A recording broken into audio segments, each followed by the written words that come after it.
Sean bienvenidos una vez más a este su espacio expositivo con Tulio Reyes Miranda, donde estamos haciendo entrega de la lección número 2 de Escuela Sabática de este trimestre de julio, agosto y septiembre del presente año 2024, que estaremos estudiando y comentando el libro de Marcos o el Evangelio según Marcos.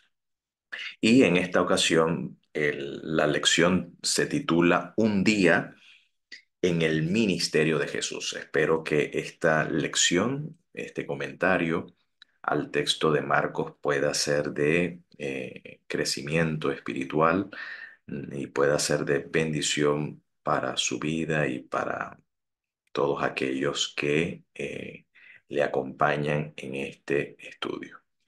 Bien, en esta ocasión vamos a iniciar con la lectura de un texto que obviamente el autor de Escuela Sabática no lo menciona, pero yo sí lo voy a mencionar y conectar con esta lección, porque en el libro de Deuteronomio, en el capítulo 30, esta sección, por así decirlo, es una profecía para el pueblo de Israel, justamente es una profecía que tiene que ver justamente para el tiempo o para el periodo del segundo templo, porque dice allí, con los que por supuesto a mí me siguen en el comentario de la Parshat de la semana, donde estamos estudiando la porción de la Torah o la porción del Pentateuco cada semana. Los que en este año me han seguido en los comentarios de la Parshat, por ejemplo, en el libro de Levíticos, donde estudiamos aquella sección de la Parshat Bejucotav, eh, sobre la bendición y la maldición, estudiamos que tanto en Levíticos 26 como Deuteronomio 28, ambas son secciones proféticas o escatológicas de la Torá. Levíticos 26 tiene que ver con el periodo del primer templo, el templo de Salomón, que fue destruido por los caldeos, mientras que Deuteronomio 28 abarca el periodo del segundo templo, que precisamente este templo es destruido por los romanos. Y el capítulo 30 prácticamente habla de una transición justamente en el periodo del segundo templo, porque dice, y será que cuando te sobrevinieren todas estas cosas, dice aquí la bendición y la maldición que he puesto delante de ti, dice, y volvieres a tu corazón en medio de todas las naciones a las cuales Hashem tu Dios te hubiese echado, ¿ok? Dice, esto ocurrió en parte, tuvo un cumplimiento en parte con los caldeos, ¿ok? Pero también se aplica obviamente al contexto de la destrucción del segundo templo por los romanos. Dice, y te vuelves al eterno tu Dios, a Hashem tu Dios, y escuchares a su voz conforme a todo lo que yo te mando, tú y tus hijos con todo tu corazón y con toda tu alma, Hashem también volverá tus cautivos y tendrá misericordia de ti. Note que este volver a tus cautivos y tener misericordia de ti está condicionado a que te vuelvas, ¿ok? A que vuelvas al eterno tu Dios, en el lugar donde estuvieses, en la diáspora o en el país en el que tú estuvieses. Porque dice, y tornará a recogerte de todos los pueblos a los cuales te hubiese esparcido Hashem tu Dios, si hubiese sido arrojado incluso hasta el confín de los cielos, y de allí te recogerá Hashem tu Dios, y de allá te tomará. Y te volverá Hashem tu Dios a la tierra que heredaron tus padres, y la poseerás, y te hará bien, y te multiplicará más que a tus padres. Estas son las promesas que contiene esta sección. Así que este es el tema de la Teshuvah, el tema del retorno al Eterno. Es el tema que precisamente el Elías que aparece en el Evangelio, que es Johanan Hamadville o Juan el Bautista, y es el tema que Yeshua, es el tema precisamente con el cual Yeshua HaMashiach, es decir, Jesús, nuestro Salvador y Mesías comienza su ministerio. Este es el tema, ¿ok? Es decir, aquí pone en perspectiva esta profecía de la Torá, aplicándola al contexto cuando Israel está bajo el yugo de los romanos. El Eterno podría tener misericordia del pueblo de Israel, ¿ok? Y volver atrás o echar atrás ese cautiverio, pero esto estaba condicionado a la Teshuvah, estaba condicionado al retorno al Eterno, a la conversión al Eterno. Por eso dicen Marcos 1, 14 al 15. Aquí comienzo entonces el comentario de la lección. Dice, después que Juan fue encarcelado, esto obviamente tuvo que haber pasado algún tiempo, Yeshu vino a Galilea o vino a Galil predicando el evangelio de Dios, o sea, la buena noticia de Dios, y diciendo, el tiempo se ha cumplido y el reino de Dios se ha acercado. Arrepentíos. Aquí la palabra es la palabra que emplea Deuteronomio en hebreo. En hebreo es hacer teshuvah, volver, ¿ok? Volverse a Dios, retornar, regresar, ¿ok? A Dios. Y crean en el Evangelio, es decir, crean en este mensaje que justamente Yeshua está predicando. Es decir, eh, que el reino de Dios tiene que ver precisamente con esa obra de hacer volver atrás el cautiverio. Ya vamos a ver las implicaciones de esta palabra, el Malhut Elohim o el Malhut Hashamayim, y, eh, y el tiempo que precisamente o la ocasión propicia que se estaba en ese momento dando. Bueno, fíjense lo interesante de esto es que Yeshua comienza su ministerio en Galil, en Galilea, predicando el Evangelio. Comienza por Galil y no por Yehudá, no por Judá. Esto es interesante. ¿Qué era Galilea en los días de Yeshua? ¿Cuál era su contexto? ¿Cuál era su geografía? O sea, las personas que habitaban en esta región, ¿qué características tenían? Bueno, para ello entonces vamos a tomar en cuenta ciertos puntos que la escritura nos dice. Bueno, Galilea se le llama Galilea de los gentiles. Es la tierra, como dice Mateo capítulo 4 verso 14 y 15 dice que se habla de la profecía, ¿no? De Isaías capítulo 9 citando a Isaías 9 dice la tierra de Zabulón. Galilea es la tierra de la tribu de Zabulón y la tierra de Neftalí. Es decir, la tribu de Neftalí. Dice camino de la mar, porque estas tribus hacen frontera con el mar Mediterráneo. De la otra parte del Jardín, y se le llama Galilea de los gentiles, porque en esta región, cuando, cuando digamos, el imperio asirio lleva cautivo a las 10 tribus del norte, esto es invadido por sirios, por gentiles, ¿ok? Quiere decir que en esta zona de Galil habían judíos, pero también habían personas mixtas, es decir, judíos en mezcla con gentiles, con personas de Siria y de otras regiones cercanas. ¿Ok? Y también habían gentiles allí, gente que nada que ver con la fe de Israel. Habitaban también allí, que se dedicaban a, digamos, al comercio mayormente. Había un dicho rabínico en aquellos días que el que quería hacer dinero, el que quería la plata, que fuera al norte, es decir, a Galilea. El que buscaba dinero, que fuera al norte, ¿no? Pero el que quería hacerse sabio tenía que ir al sur, es decir, a Jerusalén, pues a Judá, porque ahí es donde estaba pues la crema nata de la ciencia y de la sabiduría hebrea. Entonces, quien quería hacerse un escriba tenía que ir al sur y al que quería pues hacer dinero, hacer plata, pues ir al norte, pues en el norte es donde estaba pues todo el emporio comercial de Israel, precisamente en conexión con los gentiles.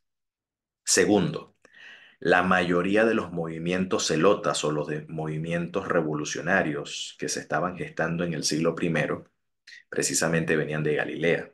Por ejemplo, si uno lee el libro de los Hechos, el capítulo 5, cuando el rabino Gamaliel eh, hace defensa sobre el juicio contra Pedro y contra Juan, Gamaliel propone que, mira, dejen tranquilos a esos hombres, no vayan a ser que se encuentren ustedes luchando contra el Todopoderoso, ¿ok? Y es mejor que los dejen tranquilos, que si eso es de Dios, eso va a prosperar y nosotros no vamos a ponerlos a detener. Y si no es de Dios, mira, le va a pasar como algunos celotas se han levantado, entre ellos se menciona a un tal Yehuda Hagalil, es decir, Judas el Galileo. Note que en los días del empadronamiento llevó a mucho pueblo tras sí, ¿ok? Pereció también aquel y todos los que le acompañaron. O sea, ese movimiento fue aplastado, ese movimiento desapareció. Es decir, que la mayoría de los sediciosos, por así decirlo, del pueblo procedían de la zona de Galilea. Y Galilea también eran conocidos como es decir, los habitantes de Galilea se le llamaba Hamaretz, significa el pueblo del país. Era la gente del vulgo, la gente que no estaba educada en la Torá, vivía allá, en esa zona, mientras que en la zona del sur vivía la gente, estaban los fariseos, estaban los escribas, la gente más educada en cuanto a la Torá se refiere, y eran los más escrupulosos observantes de toda la legislación basada en la tradición oral. ¿Ok? Mientras que los de Galilea eran un poco más relajados en ese sentido y por eso eran considerados Hamaretz. Por ejemplo, tenemos esta referencia en Juan 7, 49 y 52, donde dice, más estos comunales, es decir, esta gente común, esta gente del vulgo, que no saben la Torá, y especialmente se referían a la Torá oral, a la Torá que era comunicada de maestro a discípulo. Es decir, no estaban familiarizados con las costumbres, ¿no? Y con las tradiciones. Dice, malditos son, imagínate tú. Y precisamente por eso la pregunta de Natanael, ¿acaso de Nazaret podrá salir algo bueno? O sea, porque la gente de Galilea no era considerada una gente observante, escrupulosa, concienzuda, sino más bien un poquito relajados en cuanto a temas religiosos, ¿ok? Se refiere. No todo el mundo allá era muy escrupuloso en seguir la tradición oral. Por eso dice aquí, ¿eres tú también de Galil? Escudriña y ve que de Galil nunca se levantó un nabí, nunca se levantó un profeta, claro, porque prácticamente Hamaretz, eso es Monticulebra prácticamente, ¿ok? Eso era gente, pues, gente no educada en Torah, eh, una gente prácticamente, que no eran escrupulosos observantes de todas las tradiciones y las costumbres. Bueno, precisamente allí es donde Yeshua inicia su ministerio predicando el Evangelio, ¿ok? Predicando el Evangelio. Y esto es cumplimiento, esto lo que Yeshua está haciendo es cumplimiento de lo que dice el profeta, el Naví Yeshaya o el profeta Isaías, donde se habla de un mebatzer. Un mebatzer es lo que llamamos nosotros hoy en día un evangelista.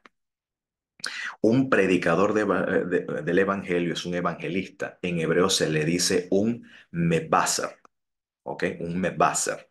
¿Qué es un mebaser? Uno que trae buenas noticias, buenas nuevas. Ahora, un evangelista en los tiempos bíblicos, en los tiempos de Yeshua, no es un evangelista de hoy al estilo Billy Graham, que reúne multitudes y predica a un auditorio de miles de personas, reuniéndoles en un estadio, y bueno, para que las personas se bauticen y se afilien a una determinada congregación, porque esa es la figura del evangelista que se tiene hoy en día. Nada que ver, lejos de la realidad. ¿Ok?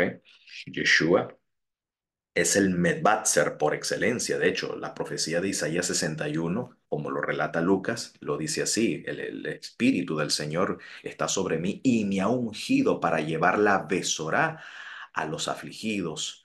¿Ok? Y esta besorá es un mensaje de salvación o de liberación. Dice para liberar a los cautivos, proclamar apertura a los presos que están en la cárcel, anunciar el año de la gracia del, en este caso, del Señor. Entonces, Yeshua es ungido como un Mebazzer, ¿ok? Como un evangelista, como uno que trae buenas nuevas. Dice, por ejemplo, Isaías 49, súbete sobre un monte alto, anunciadora de Sión. Fíjate que el Mebazzer le habla a Sión, no le habla a los gentiles, le habla a Sión, es decir, a Jerusalén. Levanta fuertemente tu voz, anunciadora de Jerusalén. La palabra hebrea es mebatzeret, que emplea el texto masorético. Dice, levántala, no temas, di a las ciudades de Judá, tal cual como Yeshua hace. Yeshua va, aunque claro, en este contexto en Marcos no inicia su ministerio en Judá, sino en Galil, pero hace lo mismo que hace un Mebatzer. Dice, veis aquí el Dios vuestro. El contexto de Isaías 40, fíjate, viene hablando versículos más adelante este texto, cuyo contexto es la voz que grita, en el desierto preparen camino al Señor. ¿Ok?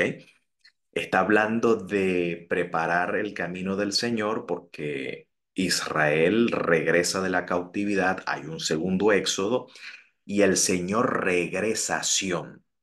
El Señor vuelve a Sión, ¿ok? La gloria del Señor se va a mostrar y por ende hay un Mebatzer, un Mebaser que anuncia Sión, que anuncia Jerusalén, proclama esta buena noticia a las ciudades de Judá: veis aquí el Dios vuestro. Es decir, está hablando del regreso de Dios a su pueblo, del regreso de Dios a Sión. También Isaías 52:7, un texto muy conocido por muchos. Cuán hermosos son los montes, son sobre los montes los pies del que trae alegres nuevas. La palabra que se emplea en hebreo es mebatzer, ¿ok? Ese es el que trae buenas nuevas. Del que publica Shalom, o sea, del que trae las buenas nuevas del bien o del bueno, en realidad, Mebatzer Tov, es decir, el que trae buenas noticias o las noticias del bueno, del que publica Yeshua, eso es lo que significa Besorá, evangelio, del que publica Yeshua, del que dice a Sión, tu Dios reinó o reinó tu Dios. Está hablando del contexto de los que estaban cautivos, que así como el pueblo de Israel en tiempos pasados estuvo cautivo en Egipto, ahora se encuentra cautivo en las naciones. Bueno, el Señor comienza a librar a sus cautivos y el Señor, al librar a sus cautivos para que regresen a la tierra, el Señor vuelve a Sión. Está hablando de la venida del Señor a su pueblo, de la visita de Dios a su pueblo, y a eso es lo que se constituye Besorá, evangelio, ¿ok? Y quien trae esa Besorá se le llama un Mebatzer, ¿ok? Y esto es lo que justamente pues Yeshua hace. Yeshua va por recorriendo a Galil como este Mebaser de la profecía, predicando el evangelio, diciendo el tiempo se ha cumplido, el reino de Dios se ha acercado. ¿Ve? Aquí esto tiene conexión con Isaías 52, donde se habla tu Dios reinó. Se proclama aquí el reino de Dios. Y este reino de Dios se manifiesta en, en librar o trayendo salvación sobre los cautivos de las naciones. Entonces, cuando Yeshua proclama el reino de Dios se acerca, es decir, que ya tu cautiverio puede llegar a su final, o está proclamando el fin del cautiverio judío. Obviamente, el cautiverio político en la que el pueblo judío se encuentra era una consecuencia o resultado del cautiverio espiritual producto de su apostasía y de su transgresión a la Torá. Entonces, Yeshua está trayendo la solución atacando el punto neurálgico, que es el pecado, ¿ok? Lo político no es la solución, porque si se liberara al pueblo de Israel del yugo de los romanos, pero si el pueblo de Israel no hace teshuvá, si el pueblo de Israel no es regenerado, entonces, si el pueblo sigue en su transgresión a la Torá, entonces el cautiverio puede venir otra nación, puede venir otro país, otro pueblo, otro imperio. Israel sigue siendo cautivo. O sea, no está trayendo solución al problema. La problemática entonces aquí es el pecado, ¿ok? Y el pecado pues ha arrastrado consecuencias políticas, por supuesto, como dice el Proverbios, que la justicia es lo que hace grande a una nación, mas el pecado es afrenta de todos los pueblos. Entonces Yeshua va al punto neurálgico, ¿ok? Va al punto neurálgico, pero aquí el reino de Dios implicaba también una liberación del cautiverio del pueblo de Israel, y por eso se constituye en una buena noticia, eso se constituye en un evangelio. Pero la raíz del punto del mal de Israel no era Roma. El mal de Israel en realidad era en este caso, su propia transgresión. Y para tomar en contexto, por ejemplo, de lo que era considerado Besorá o Evangelio, por ejemplo, en 2 Samuel 18:31, donde dice, vino Cushi y dijo, reciban nueva noticia, es decir, reciban una Besorá de mi señor, al mi señor el rey, que hoy Hashem ha defendido tu causa. Noten que lo que se le llama evangelio es una intervención del Eterno a favor de su pueblo, en este caso a favor del rey. Hoy Hashem ha defendido tu causa, ha vindicado tu causa de la mano de todos los que se habían levantado contra ti. O sea, que hubo una salvación manifiesta, una intervención salvadora del Eterno en favor en este caso, del rey de Israel, en este caso de David el rey. ¿Ok? Y esa es la misma visión que se tiene en Daniel capítulo 7:22, donde se habla del reino como esa intervención donde se hace juicio contra el poder que oprime a los santos del Altísimo. Dice, hasta tanto que vino el anciano de grande edad y se dio el juicio. De hecho, la salvación tiene otra cara que es el juicio. Juicio y salvación son dos caras de la misma moneda. ¿Ok? Cuando hay juicio hay salvación, y cuando hay salvación es que se está llevando a cabo un juicio. Entonces, hasta que vino el anciano de grande edad y se dio juicio a los santos del Altísimo, y vino el tiempo. La palabra que se utiliza en la Septuaginta es el kairos, la misma que se emplea en Marcos 1:15, cuando dice el tiempo, el kairos, se ha cumplido, el reino de Dios ya se ha acercado. Pobrecitos, ¿qué es el kairos? No es el cronos, no es la cronología de los eventos, sino la ocasión propicia para que algo se dé. En este caso, el kairos es cuando el Eterno decide intervenir. Por ejemplo, cuando uno lee Gálatas, venido el cumplimiento del tiempo, ¿ok? Dios envió a su Hijo nacido de mujer. La palabra griega es kairos, el tiempo propicio en el que el Eterno interviene. Entonces, el kairos se le llama a la intervención divina. Entonces, vino el tiempo, ¿ok? Y los santos poseyeron el reino. Hay una similitud de términos en este caso. Entonces, Yeshua entonces inicia su ministerio predicando en Galil, ¿ok? Haciendo la obra de un evangelista, de un mebaser, proclamando esta redención a favor de su pueblo, de esta visita del Eterno a favor de su pueblo. Ahora Yeshua va a manifestar esta intervención divina, convirtiéndose Yeshua en la Geburá de Elohim, es decir, en el poder de Dios, como dice Pablo en Primera de Corintios, que Mashiach ha sido hecho para nosotros sabiduría y poder de Dios. O sea, Yeshua va a encarnar en sí el poder de la divinidad. Es decir, que en Yeshua se va a exhibir ahora el reino de Dios, el poder de la deidad, va a ser notorio. Y esto lo vamos a ver en las señales que de ahora en adelante van a comenzar a ser manifestando, dando testimonio de su divinidad y por supuesto dando testimonio de que el Eterno está visitando a su pueblo. Entonces, pasando junto a la mar de Galil, dice, vio a Shimón. Shimón es el mismo Pedro o Kefas y a Andrea, su hermano, un nombre helénico, ¿no? Que significa fuerte, que echaban la red en la mar. Es decir, que Shimón y Andrés, su hermano, se dedicaban al oficio de la pesca, porque eran pescadores, dice aquí, ese era su oficio. Y les dijo Yeshua, vengan en pos de mí. Esto es una invitación al discipulado. Vengan en pos de mí. Venir en pos de él significa aprender de él, porque el aprendizaje en los días en Israel era conviviendo prácticamente con el maestro. Era convivir con el maestro, haciendo lo que el maestro se aprendía, haciendo lo que el maestro hacía. No solamente escuchando sus clases o sus lecciones, ¿ok? Sino más que todo copiando sus costumbres.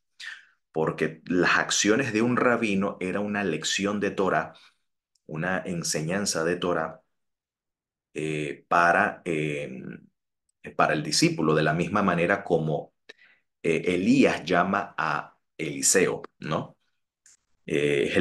Prácticamente es la misma metodología, la misma forma de enseñanza. Entonces, venid en pos de mí, dice, y haré que seáis pescadores de hombres. Esto es interesante porque esto está hablando de una profecía que está en la Biblia hebrea. Ya vamos a ir allá.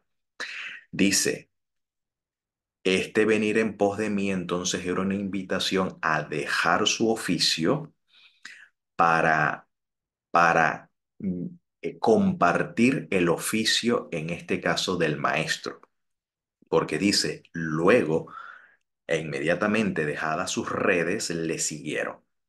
Y pasando de allí un poco más adelante, vio a Jacob, hijo de Zabdai, ¿ok? Y a Johanán, su hermano, también ellos en el navío, que preparaban las redes y luego los llamó. Esto no era común que un maestro llamara a un discípulo para que lo siguiera. Generalmente era el discípulo que elegía el maestro con quien aprendería las escrituras o aprendería Torá, ¿no? Toda la ciencia y la sabiduría de Israel. Generalmente era el discípulo, era el joven, el estudiante, el que elegía al maestro. Y aquí Yeshua está haciendo, y de paso el discípulo le pagaba al maestro, ¿ok? El que elegía a un maestro le tenía que pagar, porque la educación era paga en ese momento. Ahora Yeshua está brindando una educación gratuita, por eso Yeshua dice, lo que recibiste de gracia, dalo de gracia. Es decir, ustedes han recibido lecciones de Torah gratuita, entonces denlo gratis.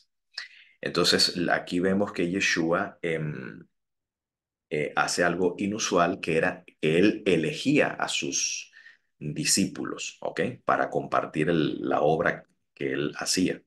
Entonces dice, luego los llamó y dejándole a su padre, Sabdai, en el barco con los jornaleros, esto indica que esto era una empresa pesquera, porque habían jornaleros, habían empleados, o sea, habían varios empleados allí.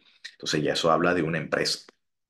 Y fueron en pos de él, es decir, que dejaron el emprendimiento de su padre, ¿ok? El emprendimiento que le aseguraba materialmente su futuro, a dedicarse solamente a seguir a la obra del maestro. Esto fue una decisión de fe. Esto fue verdaderamente una elección de emuná, una elección de fidelidad y de fe y de confianza en el Eterno, porque dejaron prácticamente su oficio con el que ellos se mantenían y mantenían su familia por atender el llamado del maestro. Ahora, ¿qué quiere decir entonces que el maestro los llame para que le sigan? Según Marcos capítulo 3, avanzando un poquito, adelantándonos un poquito en el capítulo 3, verso 13 al 14, nos dice que después subió al monte y llamó así a los que él quiso. ¿Ve? Entonces aquí Yeshua hace algo inusual. No era común que esto se hiciera en Israel, que él llame así a los que él quiso. Y vinieron a él y estableció a 12 para que estuviesen con él. Es decir, estuviesen con él significa para aprender de él y posteriormente para enviarlos a predicar. ¿Ok? Entonces, el discipulado del maestro consistía en que aprendiesen con él, que estuviesen con él para aprender de él sus costumbres, es decir, porque el aprendizaje era personal, no solamente eran ciertas horas de clase como vemos hoy en día occidentalmente, no, era convivir con el maestro, comer como come el maestro, dormir como duerme el maestro, orar como ora el maestro, es decir, era ese llamado a seguirle significaba una convivencia. Y en esa convivencia es que los discípulos absorberían como una esponja no solamente las palabras, sino también las acciones del maestro.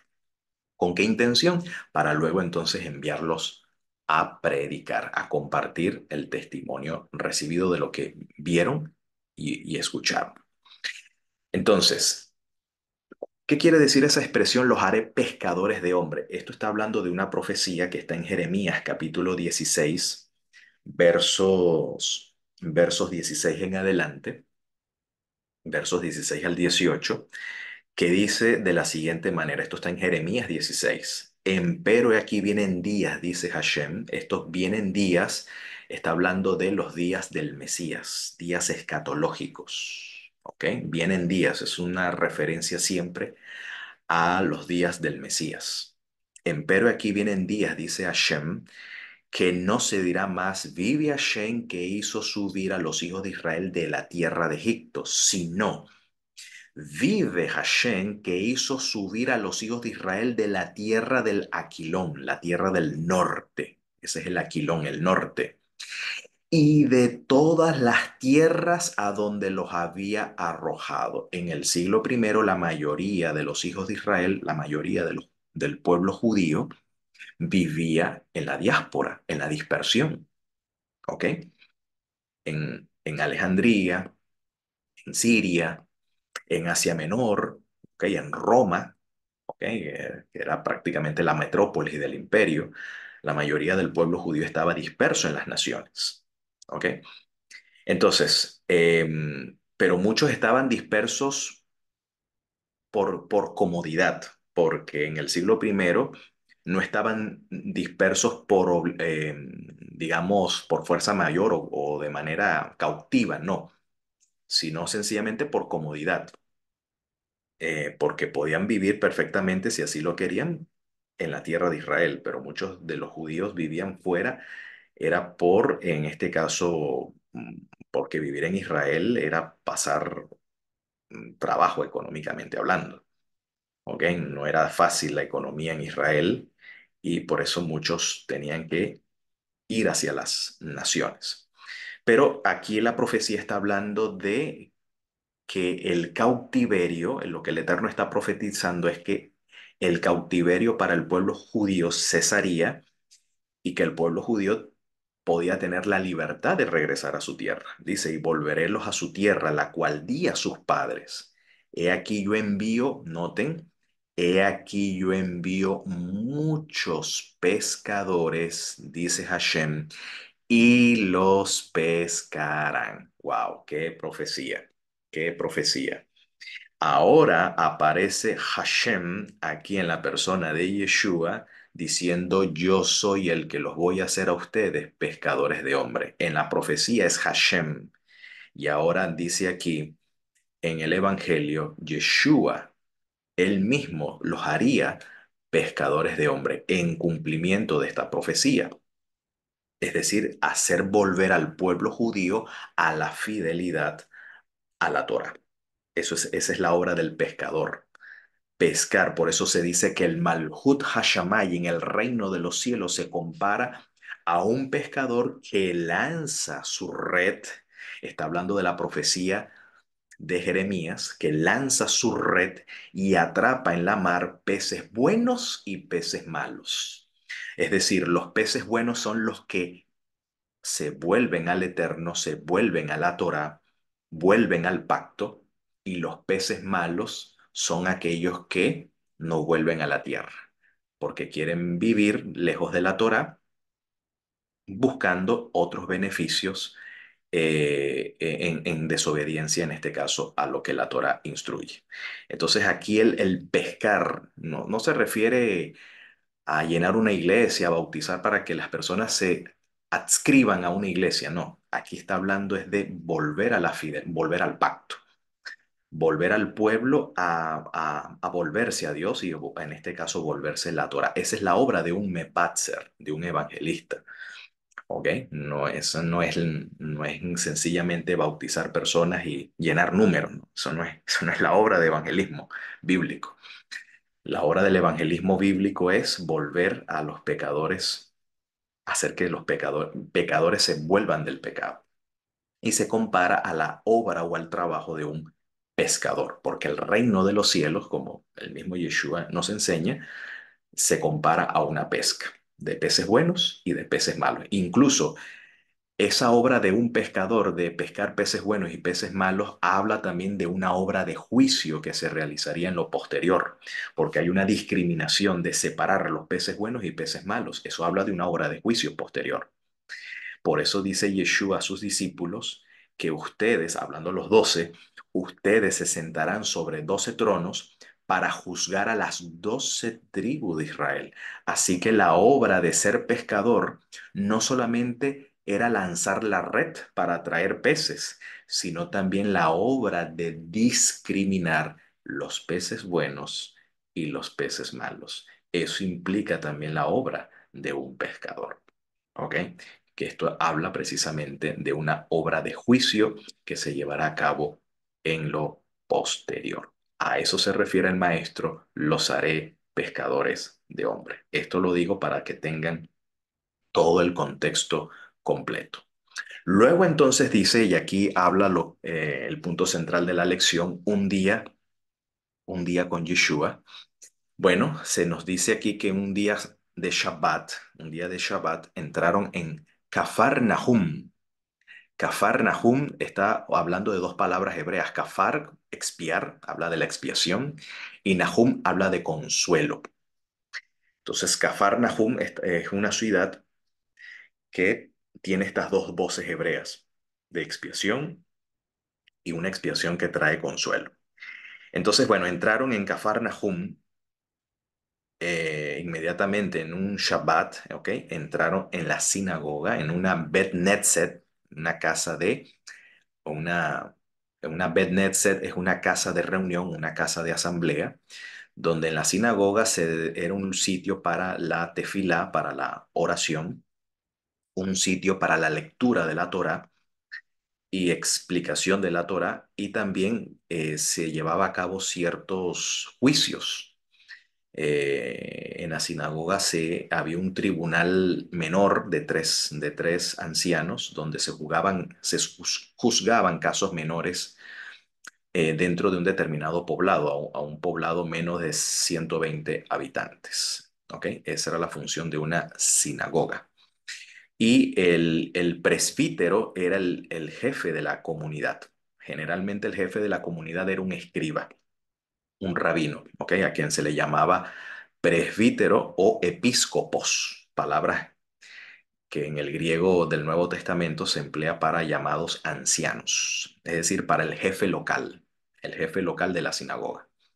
Y dice allí, se admiraban de su enseñanza, de la enseñanza de Yeshua, porque les enseñaba como quien tiene autoridad y no como los escribas, como los soferim. ¿Qué quiere decir esto? Esto es interesante ponerlo en contexto. Es importante entender el contexto del siglo primero. Un sofer, un escriba, mayormente los escribas hacían funciones de secretaría en altos puestos, ¿no? En altos cargos. Pero también los escribas se referían a los académicos o a los especialistas de la tradición judía, en este caso de la Torá escrita y de la Torá oral. Eran los especialistas, eran los copistas, eran los que manejaban el idioma hebreo, ¿ok? Eran los rabinos, por así decirlo, eran los maestros, en fin, habían varias funciones, e incluso eran jueces, eran los abogados, por así decirlo, eh, en el pueblo de Israel, ¿no? Porque hacían juicios legales, tenían autoridad legal para dar sentencias legales, en fin. Esto era la función de un sofer, ¿ok? De un escriba. Habían dos tipos de escribas. Había el Talmid Jajam. El Talmid Jajam era el aprendiz de sabio. Este era el escriba que iniciaba sus estudios una vez hecho el Bar Mitzvah a los 13 años.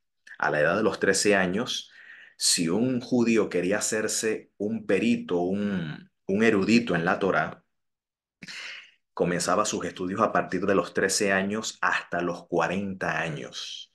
En ese periodo de tiempo se le podía llamar rabino, ¿ok? Cuando ya tenía cierto dominio, cierto auditorio que le escuchaba, era titulado rabino, solo que no era ordenado, no tenía semijá. Al no ordenado se le llamaba talmid jajam, es decir, no tenía semijá, que era la imposición de las manos, que no era ordenado, ¿ok? Se habla de ordenación, no de unción, ¿ok? Se habla es de ordenación y no de unción. Los únicos ungidos eran los sacerdotes y los reyes en esa época, en el siglo primero. Ese era el Mashiach. El Mashiach era el sacerdote y el rey, ¿ok? Era la figura política y religiosa, ¿ok? Más los rabinos eran ordenados para ejercer la función de jueces de Israel. Entonces, habían dos tipos de escribas, como mencioné, uno que no era ordenado, que no tenía semijá, por lo tanto no estaba autorizado para interpretar o juzgar contrario a la enseñanza de su maestro.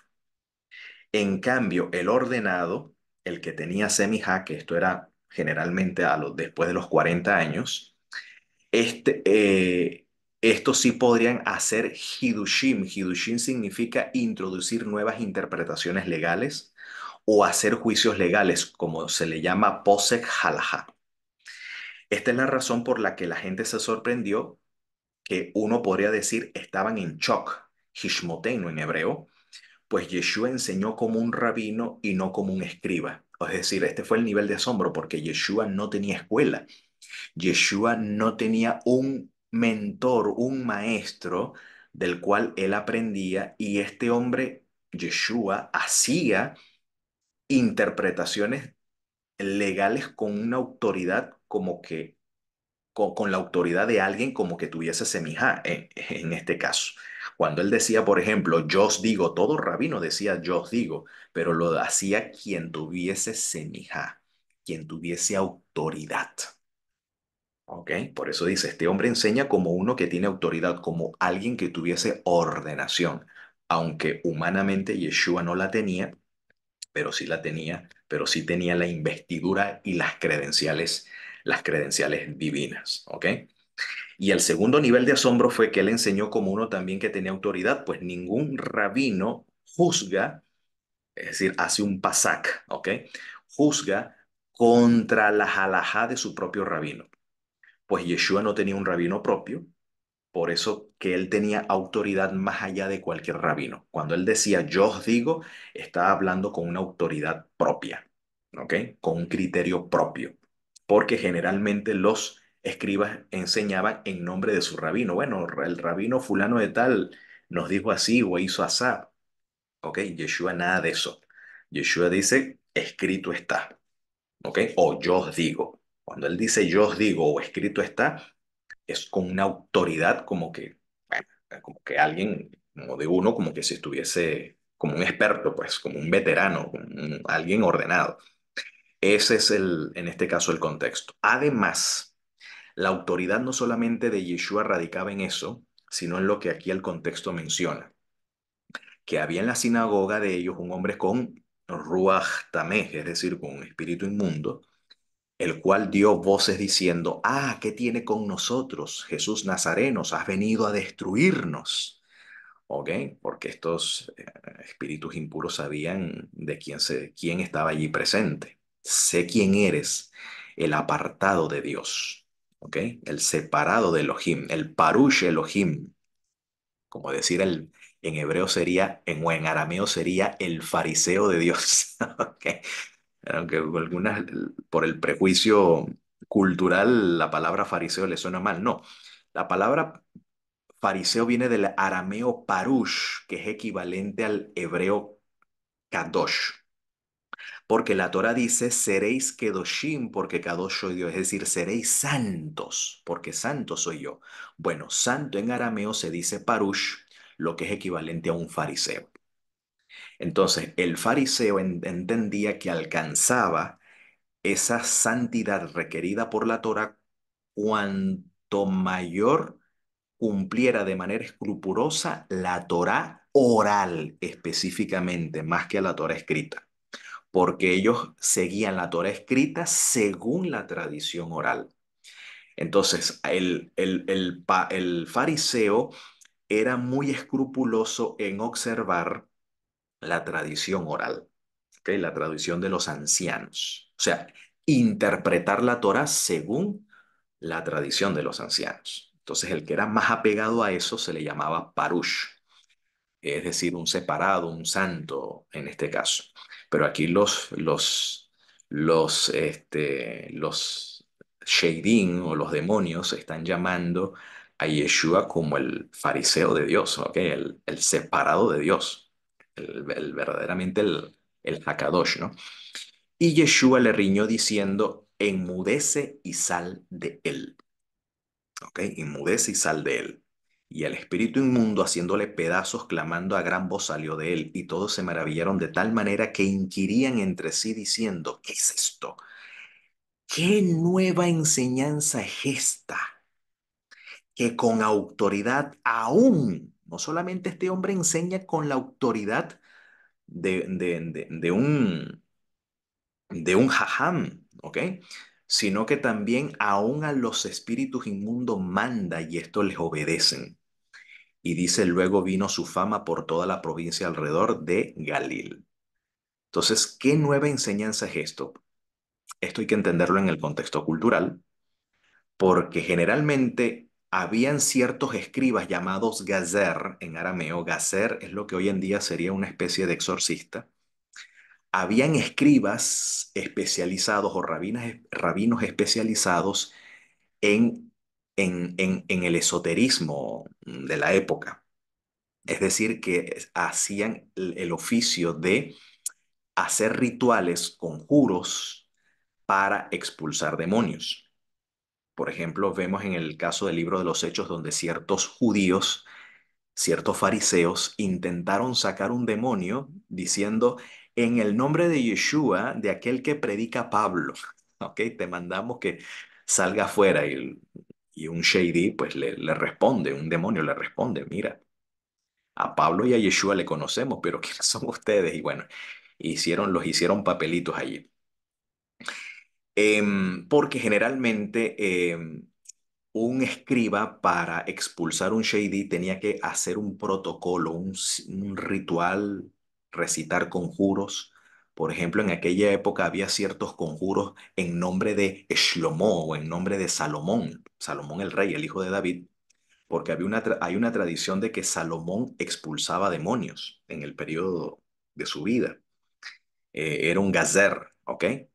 Porque Salomón era tan sabio, pues que incluso tenía conocimiento de, en cierta manera, o cierto dominio de lo que llamaríamos hoy en día de ciencias ocultas o ciencias esotéricas. Y algunos rabinos, pues, para este tipo de trabajo, manejaban ciertos conjuros, ¿ok? Lo que me sorprende de esto es que cómo es posible que en el pueblo judío haya endemoniados. Y no eran unos, no eran unos escasos, es que habían muchos, especialmente en la región de Galil, muchos endemoniados. ¿Por qué motivo? ¿Por qué razón? Porque en esa zona de Galil era muy común, como el caso de la mujer sirofenicia, era muy común en los alrededores que muchos judíos se dedicaban a la consulta de ciencias ocultas, a ciencias esotéricas, porque era muy común en aquella época enfermedades o ciertas discapacidades como la falta del habla, personas mudas, ¿ok? Personas sordas, entonces, o paralíticos, o cualquier otra enfermedad, cualquier otro padecimiento, cualquier otra nosología. Y al no tener cura, con los métodos seguramente tradicionales y válidos de la época, que no podían tener solución, tendría que recurrir a las ciencias ocultas. Y muchas de esas personas quedaban posesos por estar en contacto, en transgresión a la Torah. ¿Ve? Entonces, en transgresión a la Torah quedaban posesos por tener contacto con personas que practicaban a estos magos. ¿Ok? Magoi era un término técnico que el griego se empleaba para todos aquellos que se dedicaban a la astrología, a la adivinación, eh, a la hechicería, a los conjuros, incluso a los conjuros para curar. Entonces, muchos de estas personas pues quedaban posesos de espíritus impuros. ¿Ok? Claro, la gente desesperada para aliviar su aflicción, pues recurrían a estas cosas. Y esto por eso que era muy común eh, personas que estaban poseídas por shading o de espíritus impuros. Bueno, dice luego saliendo de la sinagoga ante tal portento que demuestra pues que Yeshua ejerce la Geburá de Elohim. Esto era nunca visto. Esto que hace Yeshua aquí en esta sinagoga en Cafarnaúm, esto nunca había sido visto en toda la historia. En toda la historia de Israel esto nunca había pasado de que nada más con la palabra Yeshua diera la orden al Sheidín y el Sheidín acatara la orden de este. Oye, este tipo, a dos conclusiones posibles podemos llegar. Uno, este tipo es Hashem, este tipo, este hombre es Adonai en persona. Esa es la primera posibilidad porque ejerce la misma autoridad de Adonai. Solo Adonai, solo el Señor, solo Hashem puede ordenar a los demonios y estos obedecen. En la cultura judía, en la cultura religiosa judía, el único que podía ordenar a los demonios era Adonai y este lo hace. Este hombre lo hace como si fuese Hashem.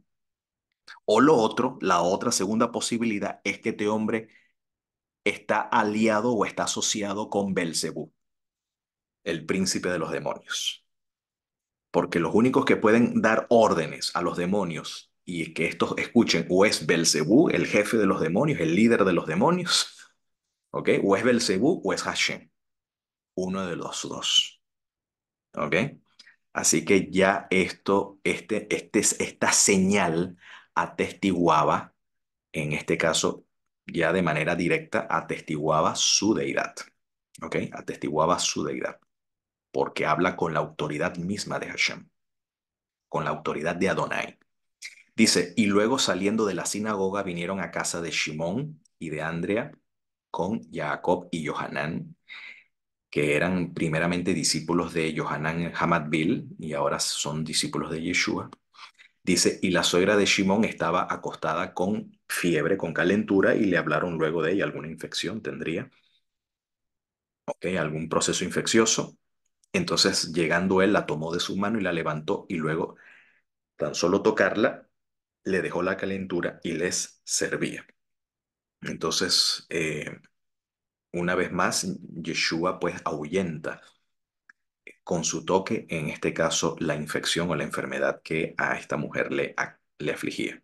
Y cuando fue la tarde, es decir, ya a caer el Shabbat, luego que el sol se puso, traían a él todos los que tenían mal, claro, en respeto a la costumbre judía, pues no era común hacer sanidades en Shabbat. Entonces, bueno, para no alborotar el avispero y se malinterpretar el ministerio de Yeshua, entonces Yeshua respetó esa situación allí de atender a este grupo de personas que tenían mal, ¿no? Endemoniados, toda la ciudad se juntó a la puerta, sanó a muchos que estaban enfermos de diversas enfermedades y echó a muchos demonios y no dejaba decir a los demonios que le conocían.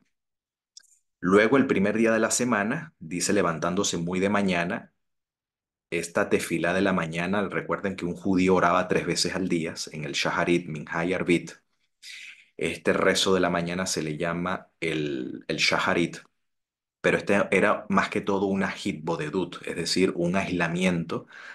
Eh, Yeshua se aislaba del resto para hacer tefilá. Dice, aún muy de noche salió y se fue a un lugar desierto y allí hacía tefilá. Esto es la hitbodedut que se conoce en la tradición judía, es decir, uno se aísla para hacer tefilá, para entrar en juicio con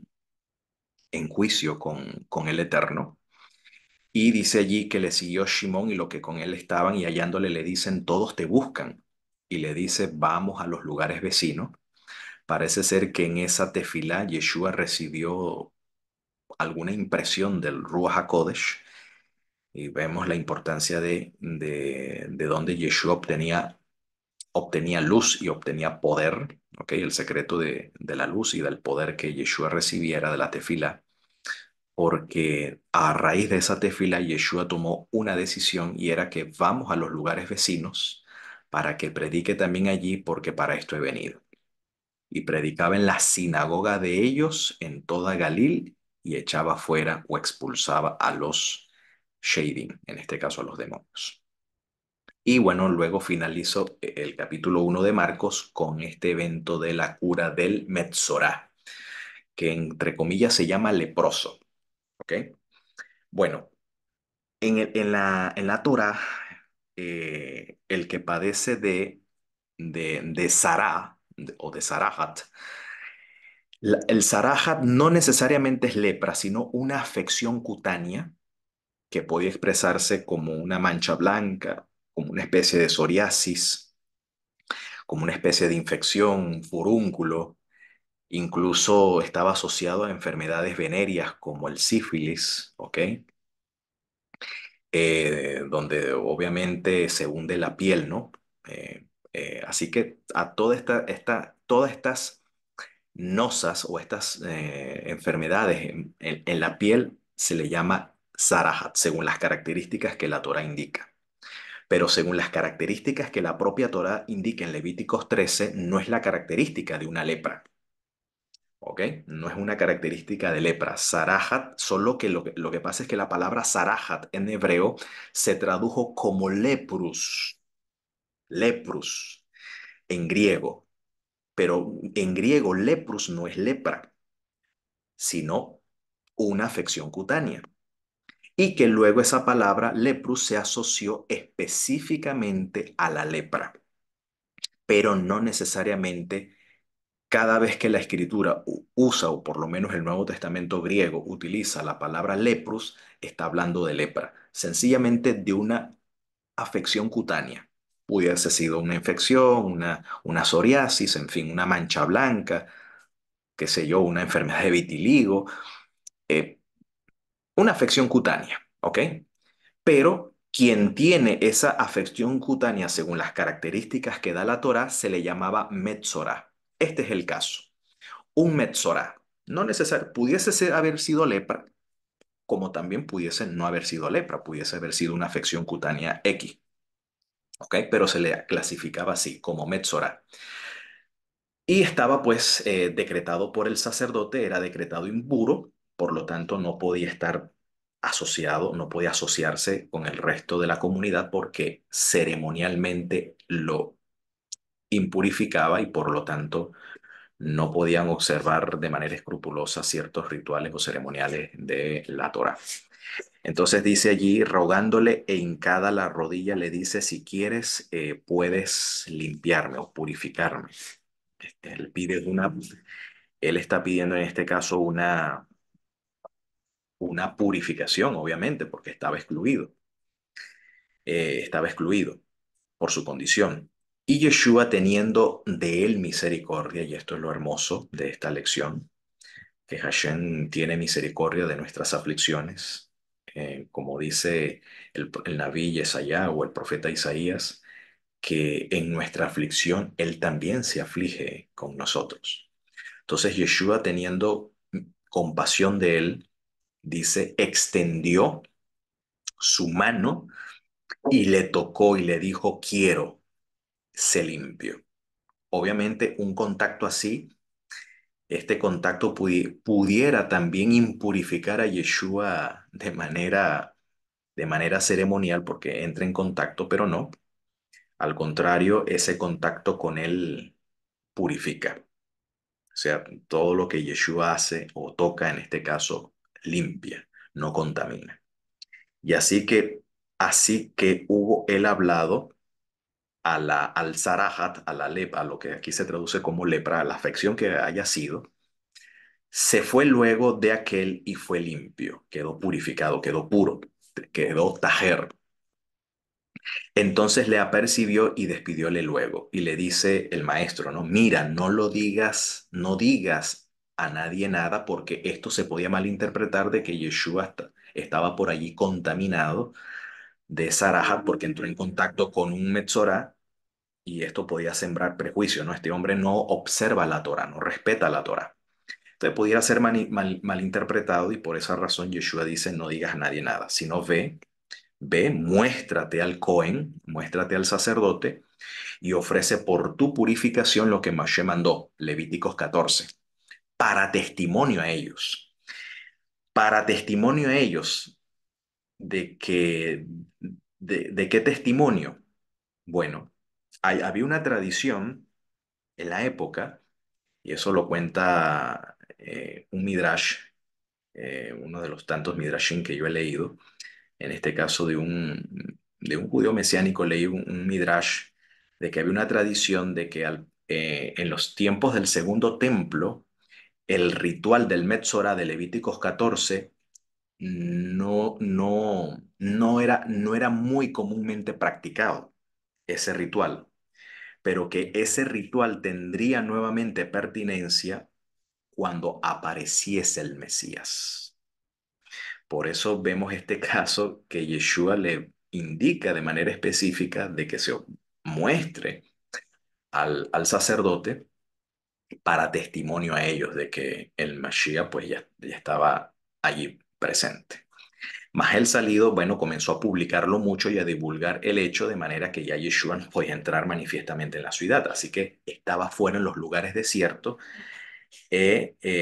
precisamente porque esta divulgación podía perjudicar su ministerio, ¿no? Entonces, no, y mira, Yeshua tocó a un Metzorá y está contaminado. Entonces, entonces Yeshua tuvo que, por fuerza mayor, salir de la ciudad, por eso que estaba en los lugares desiertos, ¿no?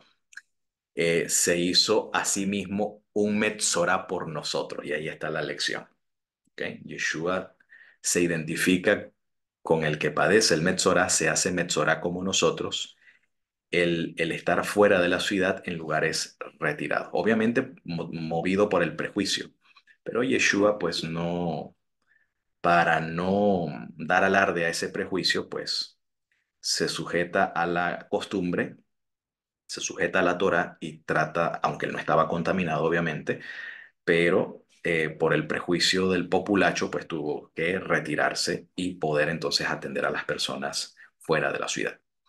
Y así se mantuvo por algún tiempo.